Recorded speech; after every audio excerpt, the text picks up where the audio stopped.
to Zen Perry Project. My name is Zen, if you didn't know that already. And today we have a very special interview with Josh. I actually don't even know your last name. My last name is Musto. I'm Josh Musto from the band Trip VILLAIN. From the band Trip VILLAIN. Among other bands, or band, Hoth. Yeah. You call it a band? Yeah. Yeah, Hoth is a band. It's a band, right? Yeah. And I freaking, this guy is quite the... I have so many questions for you. All right, let's get into it. And, I got a lot of answers. Yeah, and I felt like for a long time when I wasn't doing the podcast, I wanted to ask you so many of these questions. I was like, what if I just recorded all of them? So yeah, let's get into it. Why don't you explain what Trip VILLAIN is, how Trip VILLAIN came to be, how Hoth came to be, how you got into music, what do you do generally speaking in New York City? Yeah. So Trip VILLAIN started in 2021. It was just a duo at the time. It was just me and our drummer Damian Moffat, who him and I have been playing in bands together going back to we met in 2003 when we were in grade school, 4th grade. So it was it's COVID. We both were in this band called Netherlands that is sick band, it's doom, sort of futuristic, just a totally insane band, but sort of got sick of that and then decided to start our own thing. And then added John, our synth player, from Bangladeshi. It was a band that he was in about a year later. And now we got our boy Peter Duke on the double lead synths. He's the newest addition. Put out our first record in 2022. Are about to put out our second one this coming May 8th. My thesis with Trip VILLAIN is now it's hard to know exactly what to call it because it's always been sort of a crossover thing. We came from metal, but it's right now I listen to more techno than I do metal, and it's always usually the most aggressive, brutal version of that. But this record is very electronic. Dose is called. So it's sort of in between those two things. I've been calling it electro thrash. Sort of tried different, it was the future doom and something else. I don't know. No one's really been able to figure out how to market this thing in a real way. So I'm going with electro thrash because it rhymes with electro clash. I think that makes sense for what I've heard. Yeah. It's like Slayer meets fucking Gesaffelstein or Boys Noise, basically. Exactly. So that's that. Trip VILLAIN's going very well. Hoth is sort of similar, but more on the electronic side because we don't have a drummer. That's me and Goner, Nick Kep, who was one of the producers in Surf Gang, and is just an amazing producer, great vocalist. Him and I have a session after this, actually. We're working super hard on... Actually, album 1 hasn't come out yet. It's called Combat. It's going to come out soon. Album 2 we're working on. It's called Pwned with a bunch of all caps with a bunch of exclamation points. I don't know if I was supposed to say that, but I haven't heard that word. Yeah, we're bringing it back, bro. It's 2000 and whatever.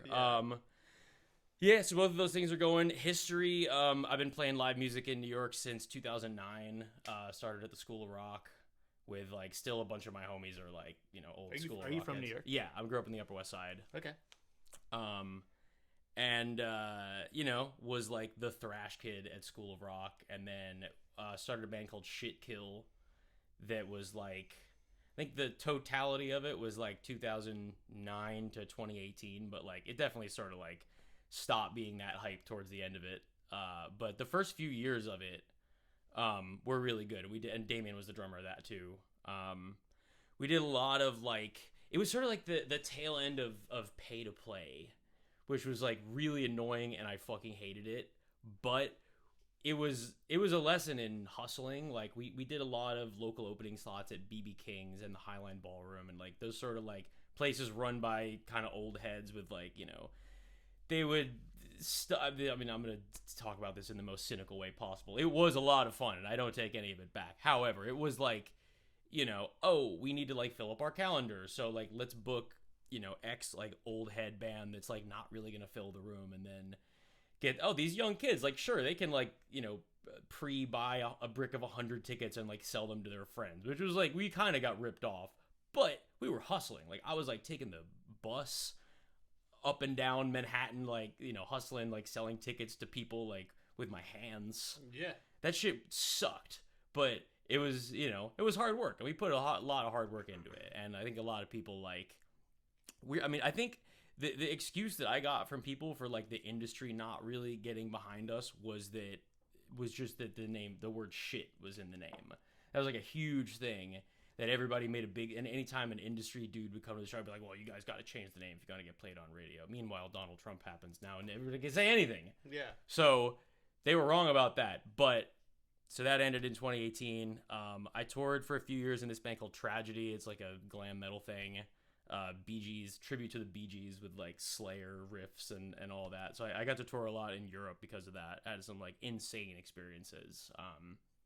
Played at the Summer Breeze Festival in Germany a bunch of times. I think we hit the record for like the most performances there of any band. Like we did like every night in a circus tent, and then I'd just get to go out and like see, like we played one year with Slayer, which is, you know, it's my favorite band. So that was like huge for me. Anyway, did that for a while. COVID, we joined Netherlands like right before. They were like one of my favorite bands at the time, still are, like incredible riffs.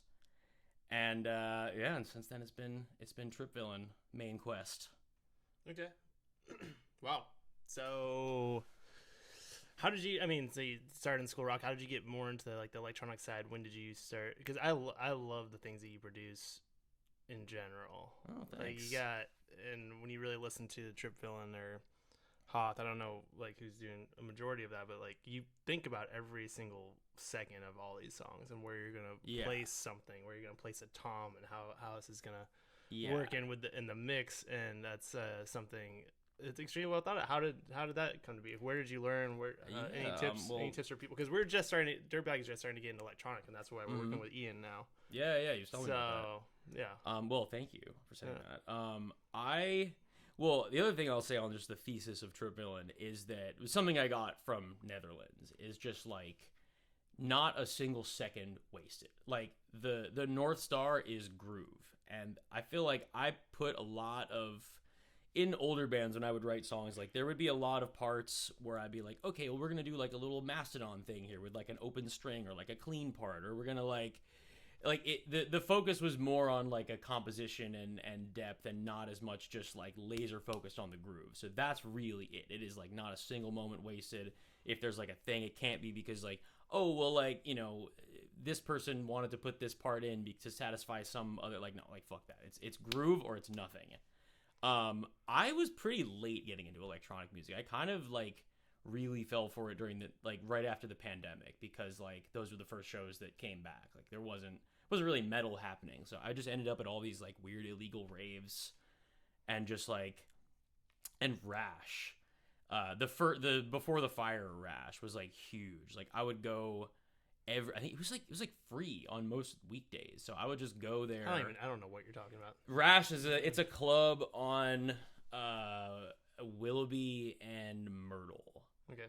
And like now they like had a fire and then closed and reopened, and it's been a lot fancier since then. But like back in like 2021, it was just like the grimiest, shittiest place where like you would just go every night of the week for free and just see some crazy shit, like some guy covered in string lights screaming, and like, okay, it was just like the most degenerate. Like the bathroom had like a curtain with the Buddha on it. So people were just like it was just like a room to go do drugs, basically. Yes, yeah. Anyway, so that was huge. I like back in the day, I saw Boys Noise and Major Lazer, I think, were the only real ones. Like maybe I may have seen Justice back in like 2010. I just remember like my high school girlfriend took me to a lot of shows at Terminal 5 that were like raves or whatever.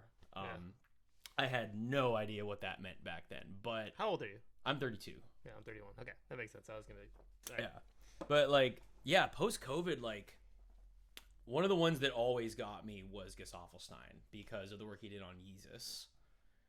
Which, you know, if I could, given how things have gone with our friend Kanye, if I could snap my fingers and make Yeezus not be the greatest hip hop album ever, I would. Unfortunately, I can't. I fucking would die for that record. And like the shit that Gesaffelstein and Daft Punk did production wise on that record is like some of my favorite shit ever. So like I got into Gesaffelstein through that, And then like I went to see him last year at the Mirage. It was one of the most fucking insane shows I've ever seen. So he's been a huge influence in terms of that. And just like, I don't know, going to Basement. I did lights at Basement for like a few months a couple of years ago, which was like a terrible job to be the guy doing the job. And I like definitely soaked in a lot of inspiration of that type of music and aesthetically too, because I think they like really have the aesthetics of that club buttoned down in a cool way.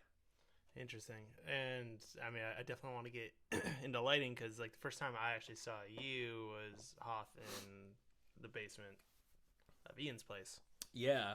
That was a fun show. Yeah, it was cool. And I don't know. Well, fuck it. I guess we're talking about it right now anyway. How'd you get into lighting, and how do you incorporate it into like smaller acts? I think this is something that people would get value out of, or just like if you have any tips, suggestions. Yeah. I've always been interested in it. Like back in Shitkill in probably 2012 or 13, I started bringing lights to the show. I just bought like whatever lights I could find on like Guitar Center's website, and I got a little pedal for it, and I had like I got like a momentary foot switch that just had an Edison plug on the end of it, and I would buy a bunch of like shitty Halloween strobes and like duct tape them to the top of all our amps and just like be playing the set and be like hitting it rhythmically to the beat, which like I ended up like having a panic attack. It's like there was a show that was just like I'm singing, I'm playing lead guitar, I'm setting up these lights, I'm doing the whole thing, and like one patch cable goes out and just like the whole thing falls apart. So I like stopped doing that around 2014. Right. And I like whatever, it was just cause it didn't look that good. But then like during the pandemic, right before the pandemic, I was working as a stagehand at this venue called Brooklyn Bowl. Mm-hmm. And as soon as I came back, I was just like, all right, being a stagehand sucks. Life is different now. I did all these psychedelics during COVID. Now I like want to do all this shit. And like I just talked to the lighting guy, who was like this dude Victor, who I knew from like way back in the day, was a sound guy for a bunch of the School of Rock shows, and like he was always chill with me. So I just went up to him and I was like, yo, teach me.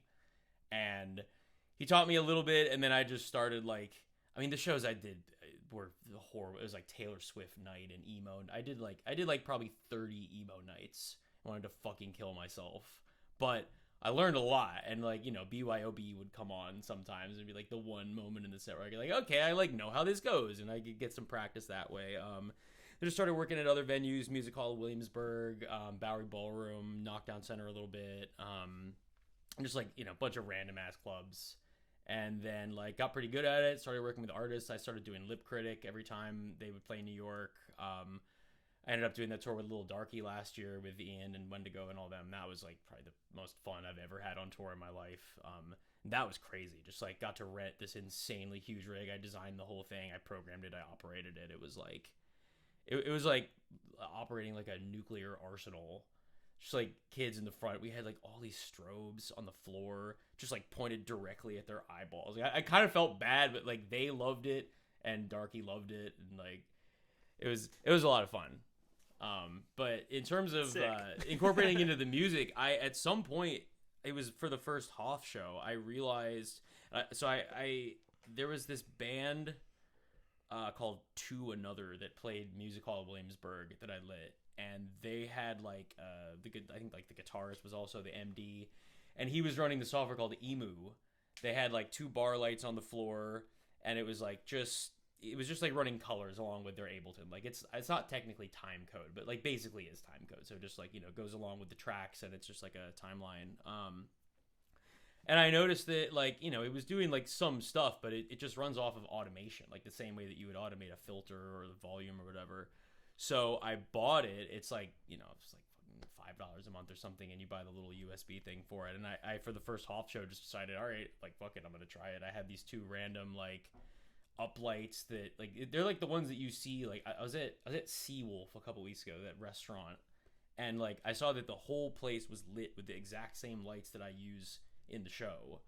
It's just wild that like nobody thinks to do that. But basically first it was 2, then it was 3, now we have 5 of them. But like for Trip Villain and Hoth, I just run along with our tracks, and like, you know, we have like click track and all that, and like some samples in the tracks.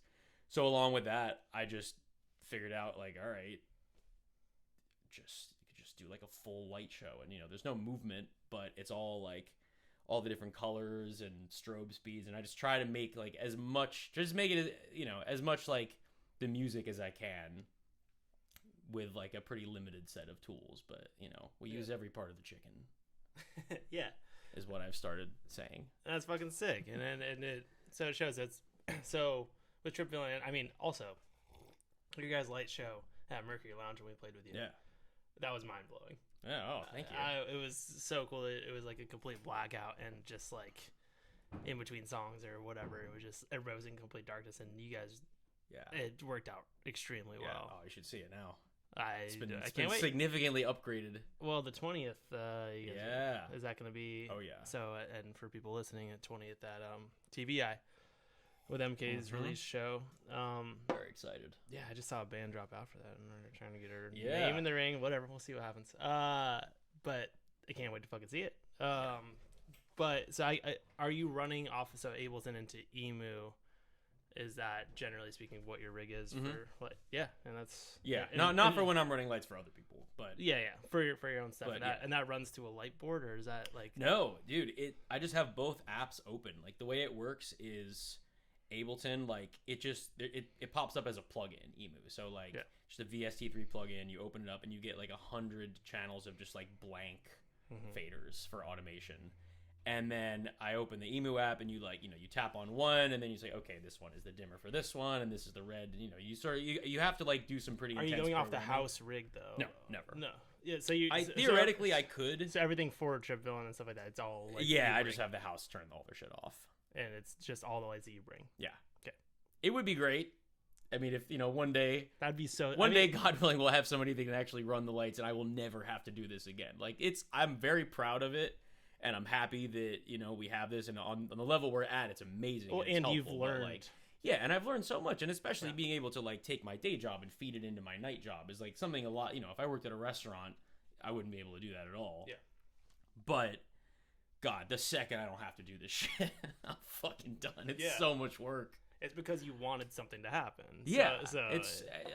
Dude, like, anything that we have gotten has just been, like, pure force of will. Like, we have like very little support in the music industry. We are like, I get it. It's weird. It's like the music industry is in a lot of trouble now anyway, but like, metal and techno is not, I try, it's just, there's like not really a blueprint for it. Like Static X kind of did it. Health is kind of doing it. Atari Teenage Riot, Mindless Self-Indulgence, 9 Inch Nails, but it's a pretty short list of people that have done that well. Yeah. So like, in your guys' bio, you talk about the electronic revival of New York, and I feel like that's just generally kind of the way that we're going with everything. I like to believe, and I don't know, and it's this uniqueness you can get with actual bands with the mix of electronic. It just the possibilities are pretty endless. Yeah, and so as much trouble as the music industry is in, and at this point I don't ever expect to get money from the music industry. Every once in a while we get to be even on our bills, but even people are canceling tours all the time because it just doesn't fucking make money. And so it's a lot of just luck and shit. But I don't know. Yeah, no, I mean you really never stop paying your dues in this business. Like a band I know that will remain nameless, just did an arena tour for the first time, like first of 3 or 4 or whatever it was, and like lost tens of thousands of dollars because they had to hire sound and lights and rent the consoles and all this, and just what they were getting paid was just like not. And it's like, okay, this is an investment. It's the way blown up version of like Play My Club for exposure. It's the same fucking thing, except it's like 30,000 seats, but you're still like massively in the red. Like it really never ends until you're like a fucking superstar. But which is hilarious. It's like in theory, like we're doing better than them, but if you're just looking at pure money or numbers, and I think about this a lot with the business stuff, because I'm like, okay, well, how much I want to invest in something, because a lot of people who are business savvy, they're always in debt. Hundreds of thousands of dollars, sometimes millions of dollars in debt while they're starting a business, and it doesn't seem to bother them. Yeah. And people have a huge problem with debt in the U.S. Like everybody who has something nice usually is paying it off for the rest of their lives. Yeah. But with music and like all these like programs we need and like computers and computers fucking only last like 5 years now before you get to like everything's different. So it's just thinking about the business and all that stuff. What is really interesting about you guys and Trip Villain specifically is like I feel like you guys are slightly hitting that feedback loop now where I'm seeing more of you guys. And I hope so. Yeah, and you guys have something very unique going on. Yeah. So what is your general philosophy about like the hustle, that paying your dues and all that? I mean, it sucks to have been paying dues this long and still be doing it, but it's just like it just kind of is what it is. Like I try not to be salty about it. Like we still like have an amazing band and feel great about what we do, and like some people don't even have that. Like totally. I don't even think it's like staying humble. It's just like our North Star is just like the riffs. The riffs just have to be, they deserve to be heard by everybody. Everybody needs to be dancing to this shit. And I don't know. It's like, it's built in for me at this point. Like I'm not going to stop. It's the only thing that I truly give a fuck about in the entire world is just like riffs. Yeah. And making people hear them and making people dance to them. Did you feel weird as a kid? Yeah. Yeah? Yeah, definitely. How so? I mean, I felt like this, but I was like 10. And like, I didn't have the tools and, support and nobody. I mean, dude, like, I remember being a teenager and just feeling like a fucking freak. Like, not like a shoot up the school type freak. Like, I wasn't angry like that. I was just obsessed with music. And like way more than and like Star Wars too. We'll get into that later, but that was pretty much, those are pretty much the two things that got me. But like, I remember like walking into school in it with a Slayer shirt and just like getting made fun of. Like, not that they even knew what that was, but they were just like, "Oh, you're like passionate about something? Like that's fucking gay." Yeah. Like that, and oh my god, and in high school it was like that too. I didn't really get bullied. It was more just like I knew what I was about, and like I just thought that so much of what I was looking at was bullshit. Yeah. And probably too much. I think I maybe like I was like a little too like in my own head about that stuff when I was a kid. Well, it's this like weird thing it's like you need to defend this thing because it's you. Yeah. At the ultimate, because I spent a lot of my life, just trying to be like, oh, I don't care that much about something, but like, behind closed doors and stuff like that, I'm like, no, I'm obsessed. Yeah. I'm obsessed with Nine Inch Nails, and like I want to figure out everything about that guy and like what the fuck he's up to and shit like that. Yeah. And it just feels like a dirty, to be a nerd and just like care about stuff, and like, but now you bring people together in a way because it's that vulnerability, that allowing yourself to actually be yourself. Yeah. More than most people will allow themselves to, and like constantly numbing yourself to society and all that bullshit. But I don't know. Yeah. If that is your North Star. Yeah. Like I definitely feel like that it has served me well, and I've been like, I think my like happiness has been a upward trajectory since then. Like I'm a pretty happy person, I still got goals I haven't achieved, but like things are good. I'm glad I never like gave it up. Most people I started with like gave it up a long time ago. And a lot of them, I don't think anybody gave it up that like truly was meant for it. I think those people are still like, that's not something that you can give up. Like it's not even an option. I've tried to give up music a few times, and it just keeps on coming back to me to the point where I'm like, no. Like, this like, is I mean, what has to happen. if you're this, there's just nothing else. Yeah. What am I gonna just walk down the street and be like, yeah, whatever? Like no, like and society completely collapses, and we're all hanging around like a drum, oil barrel. It's on fire. I'm gonna still be patting my legs. Yeah, I'm still gonna be doing like the Children of the Grave rhythm or something. Yeah, exactly. Like it's not that's me. Yeah. Like, and that's where I want to be. Black Sabbath exists. How can we stop? Right. As long as they have always existed, I'll never stop doing this. Yeah, and to go to that and just I'm just fucking riffing. What they said back in the day, what their statement was like, you can have transfer this like the scariness like of something that truly scared the shit out of people. Some people, how like what is there to be said about like this timeline? I think what is the most scary right now is like to truly be like fully authentic. being like scared of life, but also just like kind of how beautiful life is, and like thinking about that. Even everybody, it's so easy to be like, oh, everything fucking sucks, and the music industry sucks, and all this, and I deserve more, and I've been working this hard. But then you're always like, dude, we get to do the coolest shit ever. People clap for us. Yeah. We have friends that like want to like make sounds with us. Yeah. And we nerd out, and we're in a studio for hours and hours, and all of a sudden we're like, yeah, it's so sick. Like, what a fucking dream. Yeah. Like, no, it's the best. So I don't know. What do you think it hasn't really been said now? Where do you think music in general is going? Where are you kind of banking on things happening for Trip Villain and Hoth and your projects? Well, I mean, like the state of the industry in general, like I don't fucking know. I mean, it's been in trouble for so long, and then things come and sort of save certain parts of it, and then I don't know. I feel like AI, everyone's really freaked out, but at least the first wave of things that are going to get fucked by AI, I think is going to be like, I mean, maybe video game music, maybe like elevator music. Like, I feel like people are going to be like a lot less likely to throw money at like inconsequential, not necessarily inconsequential, but like, I think artists are not going to get fucked for a while. Maybe that'll happen eventually, but like there is just a certain authenticity to a human that I'm not super worried about that going away. And I mean, as far as like what we do, like I tried, I was at the gym the other day, and Spotify now has the AI DJ. Have you seen that? Yeah. This guy that I just have full conversations with this guy now, my AI DJ, and I was like, all right, play me metal techno. Or like I started with a more like techno with an aggressive kick pattern and a this and a that, and it was like he literally was like, I don't fucking know what you're talking about. So I was like, play me metal techno, and he played me just like the worst fucking music I have ever heard. Like no one is even trying to do this shit.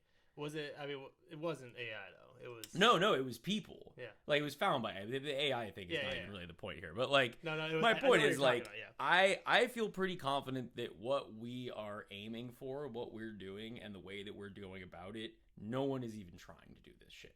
Really, like there are a lot. Like when I've been pitching to, Spotify playlists and all that, I look up, okay, like what are some playlists of other people that maybe are doing this, and there's like rock-tronica, metal-tronica, and I like listen to it, and it's just like it's fucking horrible. Like they take the worst parts of both genres. Have you ever heard the Korn Skrillex album? No. Do you even know what that is? No, Dude, this was like it was like almost a scandal when it came out in like metal media, but it seems like it's been buried. It was like the Lulu before Lulu happened. I know that. Korn Skrillex, I think it's called The Path of Totality, and it fucking sucks. Two incredible artists. Yeah. And it's like they took the poppy, ravey, like just like the worst part of Skrillex's sound, like the bro stepness. Yeah. And the Korn part is like, choruses and like just like dumb pop sounding, like not cool Korn, not like, oh, we're gonna do like a down-tuned cool riff with like a wah wah wah over it. It could be so sick, but it's like one of the lamest albums ever. Yeah. So like that's the type of shit that I have found myself looking for it. So I feel like if there is an audience, which I'm pretty sure there is, like a big wide audience for this type of music, like we're the ones that are really trying to do it. Yeah. Whether or not that's worth a bunch of money is anybody's guess. Yeah, but it's not something worth even really pondering. Doesn't really matter. But we're definitely like, what do you think the best parts of like how when you're looking to combine the elements for Trip Villain, or I mean in Hoth as well, like even though there's not really a drummer, there's still you're still picking and choosing elements. It's almost like you're playing two songs at once, and that's kind of what we're going for when we're doing the EP for Dirtbag. Jesus Christ. Doing the EP for Dirtbag right now, because Ian's layering his stuff, and it's like this almost like a song in conjunction with the song that we have like a very desert rock sound, because we grew up listening to Queens of the Stone Age and shit like that. So it's almost those two songs in one. So how do you choose to pick like the best parts? What do you consider like the best parts of like electronic and rock and also the worst. Yeah, I mean, the best part is just the groove. Like, Right. it's, usually with the Trip Villain, the way at least on Dose, we're doing it a little differently for the next record right now. But for Dose, it was like, I had just started using Ableton, so I was just making a lot, and I didn't really have that many like. How long ago was that? This is 2022. Damn, dude, you're good with Ableton. Grinded that shit, dude. How did you learn? I have to what? Well, because I'm like really just getting into Ableton now. Like, yeah. I mean, I've had it forever, but like really where I'm like, oh no, I need to like. I mean, I learned a lot from Nick, my Hoth bandmate. Yeah. He's been using Ableton forever, so like he showed me a lot of tricks. But like he's got like a very caveman style of doing Ableton, which like I really respect. Now that I'm definitely like. I'm like the more, manicured. I'm like putting stuff in groups and, being like, he'll just sit down and just like shit out an insane beat. And then I'll go on and be like, all right, well, I'm going to high pass this. I'm going to, so we have a good like working relationship like that where like he gets to be sloppy and like iconic and I get to like refine it a little bit and then like add some sizzle on top. But otherwise, Peter, my Trip Villain bandmate, also he's like the best Ableton dude I've ever met. He's so knowledgeable and taught me like a ton. But really, I just like went on and fucked around. Like a lot of the stuff on Dose was just me fucking around and like landing on stuff. Like so you familiar with "You Flew a Plane Into My Heart"? Yeah, that song was a joke. Like I started with it was a drum sample from the Gojira song "The Art of Dying." I don't know if you know that one. It was just like it's this whole thing where like it has a Wikipedia page with a whole like math equation that's the groove. And I was like, no, I'm gonna grab like the first like 2 bars. I just had that. I looped it. I did like the drums to MIDI thing, and I accidentally dropped it in a synth instead of a drum instrument.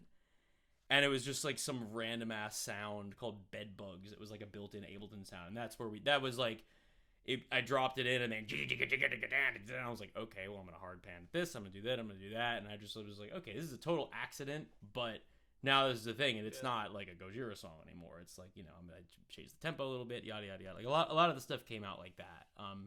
Just from like, smoking a quarter of a joint and fucking around. Yeah. But like Ableton is like, I just love that it's not like it is for serious people, but it's like kind of for like high people. Like Logic and Pro Tools are so. I mean, I've never used Pro Tools, but like Logic is what we recorded the first record on, and it's very proper. Ableton is like stupid. It's for like people that don't really know what they're doing, but like have ideas and are inspired, and like just the ease of being able to like stretch samples and turn it into beats and just like I just love how silly it is. Yeah. It's like a toy. Like it's an instrument. I really think of it as an instrument now. Yeah, and just how you loop stuff, and I like the colors and the colors. I mean, come on. Yeah, you just click different plays, and it just like the arranger mode versus like clip mode, and you're like yeah. Clip mode is a whole. Have not even used that enough, but a lot of the stuff I started by just like putting stuff in clip mode and jamming on it, and like that's super fun. Which is something that like we can loop in Ableton and Pro Tools, but it's not the same. Yeah, it feels not like you're actually same. playing with something. And honestly, like Ian is who showed me like the transferring stuff into MIDI, audio into MIDI, and I was like, yeah, that's huge. Well, now they get stem splitting now too. Yeah, and I got Ableton 12 now. And dude, it's like, oh my god, 12. Yeah. Incredible. And it has a lot of those elements from Pro Tools and Logic, where it's like it's so in a class of its own because it does everything else. Yeah. That the other DAWs do. That was nerdy as hell. What we were talking about with getting back to how do you pick the best elements? How do you put those into Trip Villain? And how like what are you looking at to pick? I guess you probably did kind of just answer the question a little bit. Ableton fucking around. Yeah.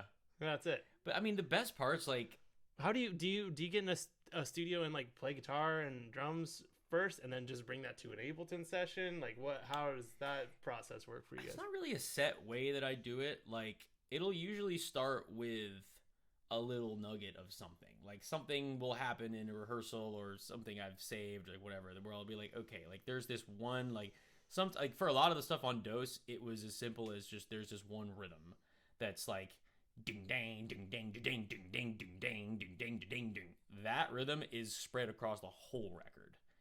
And I started with that, and Low Bender is, which was, I think it was the first single we put out. That the whole song is that the outro, it like strips away the snare part, and it's just like the brutal low note.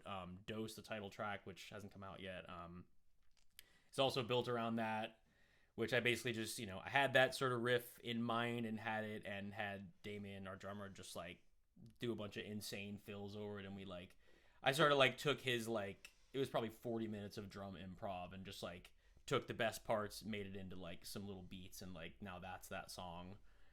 But it's really just about finding just the little, there's always a little riff groove nugget at the center of it. And there's sometimes it'll be like, okay, well, like here's this rock version of the demo, and then maybe there's a more techno version of it. Like I'll sort of treat it like I'm making a remix of it, but then like some elements I'll fly in and like, okay, actually this, like there's a moment on the record, song Meth Communion, which features Danny on vocals. Danny, the mayor of New York City, the mayor of Staten Island, Danny. Apparently, yeah. That song, it's like a I Hate God. The first half is like an I Hate God song, like very like bluesy riffs, but it's got this sort of like it's like 303 like 16th note sounding thing over it that like was from a different demo I made that was like super electronic sounding, and I was like, all right, well, it sounds a little too rock and roll now, so we can fly in some of the futuristic shit. Yeah, just kind of flying back and forth between them. Yeah, I mean that makes sense. How often do you think you're working on music per week? And every day, every single day. Every single day. Yeah, that's cool. As much as I can. How's that feel? Amazing. Good. Yeah, that's. It also feels like I'm crazy, but yeah. Well, you are. Yeah. And that's cool. Yeah. Yeah. Gotta be. It's kind of where I've been at for the last little while. It feels so. And I talk about this a lot lately, especially in these podcasts. But what an incredible scene. Oh yeah. That there is. It's the best I've ever seen it in New York. Yeah, and I mean, I moved from California 3 years ago. Very quickly, I started working in Bridge and Tunnel. I met Mikey, and then that turned into me meeting Danny, and then we played our first show, and then it just met basically all you guys. Yeah. Most supportive fucking people ever. It's like there's like a little bit of competitiveness in like the most beautiful way of like, yeah, I want to do something better than them, but also I want to help them be better so that I'm better. Yeah. No, dude, it's like family shit. Like I've never been a part of a scene that like is more like loving and supportive, and it's awesome. And everybody's great. There's so many good bands. Yeah, it's not jerking each other off. It's like true. Dude, it's like getting to go to a show and you're like, no, I'm excited to fucking. When I was like 20, I remember like being, because I lived in Manhattan for most of my life. I moved to Bushwick when I was 23 or 24. But like I remember just like going to shows at Vitus or at the Anchored Inn, or what the fuck was it called, the Acheron, like the back room at Anchored Inn used to be this like sick venue. Like I would always go to shows there and just be like, okay, I'm like trying to break into the scene. I'm younger than everybody. It's a lot of like 35-year-old dudes, and like a lot of the bands were fucking terrible. It really was like clearly it was a very tight-knit community, and there were some bands from that era I still love, but like I just remember the feeling of like everyone is obsessed with Dillinger Escape Plan. Everyone is trying to be like mathier and faster and more just like complicated and grating than the next band. It didn't feel like it just Then I love Dillinger Escape Plan. They're an incredible band. I love seeing them live. I saw them a lot. But like that, I'm really glad that ended. That just like complex metallic hardcore scene is like totally done. Yeah. As far as I can tell. And like what's replaced this thing is so much cooler, because it's not really a sound. No. It's just like people that like are homies and are inspired together and are inspired. And there's just like so much more cross-pollination between genres. It's way better. I think it's almost, we thrive in uniqueness. Yeah. Where like, of course, there's like people helping each other, and you're like, oh, that has an element of that and an element of that. But like at the end of the day, it's like what do you actually want to say? Yeah. What is, and like just like stylistically, like every bill is a mixed bill now. Yeah. Nobody sounds the same. Like there's not like, oh, they're this type of band like that. Those you go to Long Island for that. Yeah.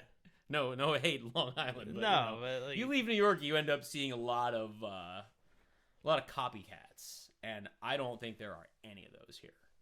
No, I would agree, and we were being all fussy because we got there was a reggae band put on one of our bills, not even our bills. That sounds so douchey. There was a reggae band put on the bill that we were playing, and we were like, "What the fuck is this all about?" And the guy who put the show together is just the nicest fucking dude, and he was like, "It's actually a great way to get different fans," and it was such an incredible night. Like, Yeah.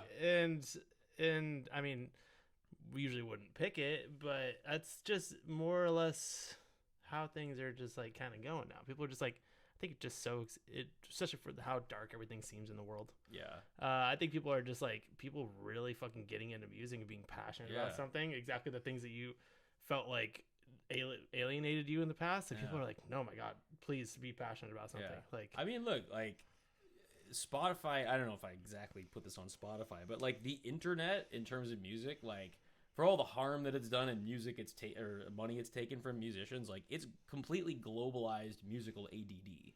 Yeah. That's like not a weird thing anymore to have like just someone's personal listening playlist is just like 18,000 different genres. Like that's just how it is now. Yeah. That's great. I think it's a good thing. And I do too. Encourage more cross-pollination. I mean, that's how I got into music, just by like my older sister's boyfriend was like a punk.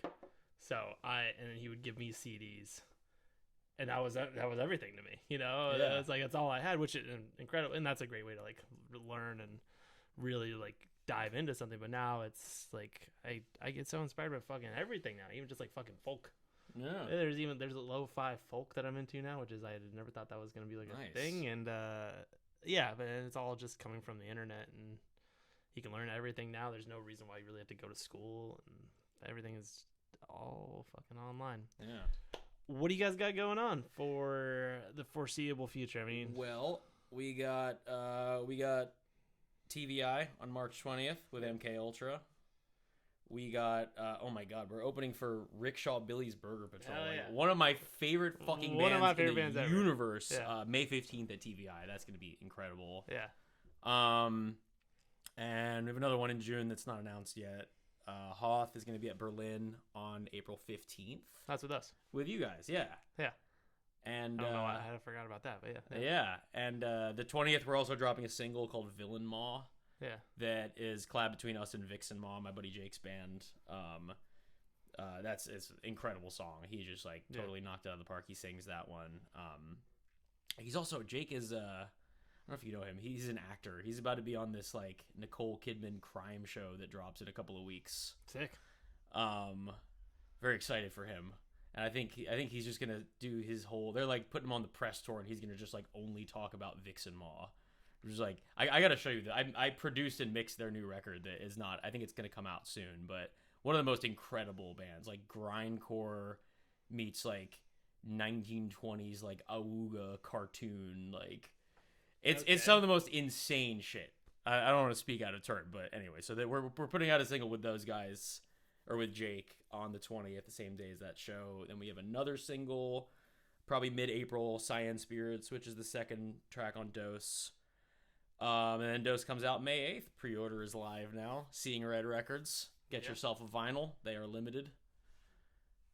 And these we're not selling these anymore because I was just sick of explaining to people what a flexi disc is. I guess like young heads just don't know, but it's a little piece of flexible plastic that just plays on a record player. This is the first merch item we ever got, and so I think this is gonna be a we throw it from the stage only type of merch item. So you gotta come to the show.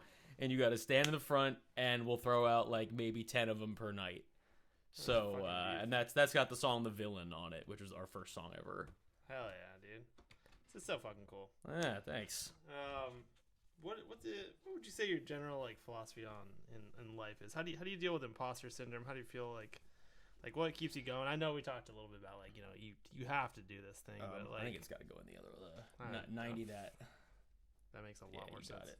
I don't know why it's a different shape. It's also like so close to the square, but it's not. Yeah, it's almost there. That's what she says. All right, good. My philosophy, I don't know. I don't really get imposter syndrome. No, because I kind of just don't. I don't know. I'm a pretty confident person, and I don't really give a fuck.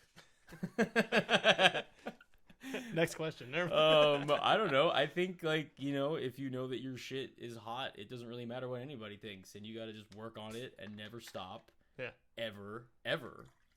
And fuck the haters. Yeah. And maybe your shit sucks and you're really confident, but maybe you'll still make it. There's a lot of people whose shit sucks and they just get by and make it big just through sheer confidence. Whatever, man. So I guess it doesn't matter. I'd say don't be a bullshit artist. I've worked with some people that I thought they were of that mind, and then later realized, oh, this person's a total bullshit artist. They actually have no idea what they're talking about and have wasted my time. Not going to mention any names here, but that's a good idea. Anyway, you just, this is the only way is to just fucking grind. That's it. Yeah. Riff first. And just figure out how to main enjoy quest. It. Yeah. That's cool. And what a beautiful way to go about life, It wasn't that long ago. I was pretty fucking miserable and depressed about life, and I had a proper crash out. And it's so cool to be back. I think it's so easy to get in your head, and it's just advice for anybody listening. It's so easy to get in your head about just creating and what am I doing, and oh, look at all these other people having fun and all that stuff. It's dude, just do what you want to do. Just do the things that you want to make, and don't get any expectations out of it, and just go for it. That's incredible. I really hope to work with you guys down the line and maybe get some production going on. Yeah, man. I cannot wait for the April 15th show. That's going to be hopefully our first show with electronic elements. And we have a synth player that's going to be starting to play with us. Awesome. And we want to get some lights, and that's why I asked you about the lights and all that stuff. We're watching. Fire. Yeah, right. we will talk. We've been pretty me and the guys in Dirtbag have been pretty obsessed with how you guys go about stuff, and and it is the confidence that you exude in just the way you're no, this is what it is. It's not, you're not what do you guys think? You're no, your shit's bold as fuck. It sounds like that, and it's really meticulously thought out, and it's just fucking fun to listen to. It's not too heady. It's not caring. So which is a double negative. I'm so fucking eloquent. Yeah. Any last words for the people out there about what you wanna say or do or? Oh boy. Well, pre-order Dose. Yep. May 8th, 2026, year of our Lord, United States, world, Seeing Red Records. I feel like there's some other wisdom. I don't know. We didn't talk about Star Wars at all, but save that for the next one. I got the Yoda vape on. Beautiful Yoda vape. I noticed that about halfway through. Yeah, because you have Hoth, which is crazy that you guys got that name. I mean, as soon as something cool happens, I'm sure Bob Iger is going to be up my ass with a lawsuit. So we'll see what happens. And you have the song Battlefront, which is an incredible song. Yes. Also, Self Care, that song. Self Help. That's what I meant. Yeah. I love that. Self Care is a Mac Miller song. Right. I think that was my number one listened to song last year. Yeah, not really, but close. I listened to it every day for a while. That song, I love that song. Fucking hard, and that song is mostly Nick's production, so I can say I love that song. Yeah. Without blowing smoke up my own ass. Yeah, because I saw you guys play that live, and that was the first thing. I think you guys maybe opened it. It was one of the first songs in the set in the basement, and it was fucking cool as shit. Yeah. Anyway, so you're into Star Wars, all that stuff. You're a nerd. You're also not a nerd. You're also a cool fucking guy. And everybody talks very highly of you in this little New York City scene. Oh, thank you. So it's really cool to know you and get to thanks for hear having stuff. me. And we'll be in touch about everything. And goodbye, everybody. You've been listening to the Zen Perry Project, Strip Villain Hoth, Josh. That's it. Bye.